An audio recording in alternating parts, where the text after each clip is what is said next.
आंब्याची अशी मिठाई तुम्ही कधी बनवली आहे का?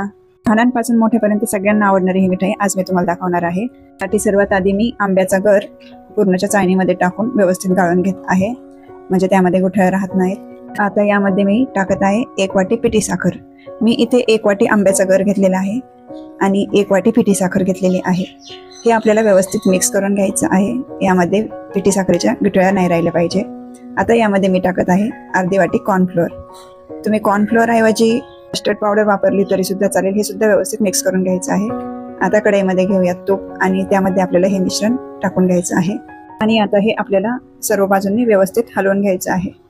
आता यामध्ये मी टाकत आहे 1 चमचा तूप आणि हे व्यवस्थित परतून घेत आहे। यामध्ये गिठळ्या झाल्या नाही पाहिजे, त्यासाठी आपल्याला हे एकसारखं हलवत राहायचं आहे। आता पुन्हा मी यामध्ये टाकत आहे तूप आणि पुन्हा व्यवस्थित परतून घेत आहे। आता यामध्ये टाकायची आहे वेलची पावडर। वेलची पावडर व्यवस्थित मिक्स करून घ्यायची आहे आणि पुन्हा यामध्ये तूप टाकून आपल्याला हे व्यवस्थित हलवत राहायचं आहे। हे मिश्रण आपल्याला घट्ट करून घ्यायचं आहे आणि यामध्ये आपल्याला थोडं थोडं तूप टाकून हे व्यवस्थित हलवत राहायचं आहे।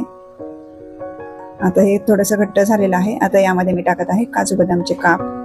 ते व्यवस्थित मिक्स करून घेऊयात आणि पुन्हा यामध्ये आपण थोडंसं तूप टाकून घेऊयात आणि पुन्हा हे व्यवस्थित आटेपर्यंत आपण हे हलवत राहूयात।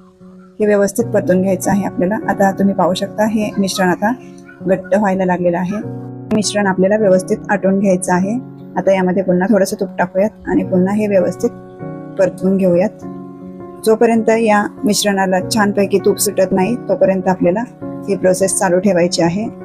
आता तुम्ही पाहू शकता आपल्या मिश्रणाला छान तूप सुटलेलं आहे आणि याचा घट्ट गोळा सुद्धा होत आहे आणि आता आपलं हे मिश्रण तयार आहे।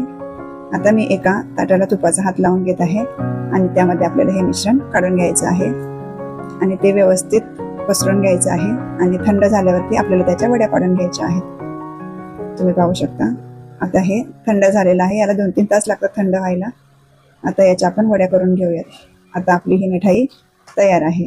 तुम्ही सुद्धा ही रेसिपी नक्की ट्राय करा आणि कशी वाटली ते कमेंटमध्ये मला नक्की सांगा। व्हिडिओ आवडला असेल तर लाईक करा, शेअर करा आणि माझ्या चॅनलला सबस्क्राईब करायला विसरू नका।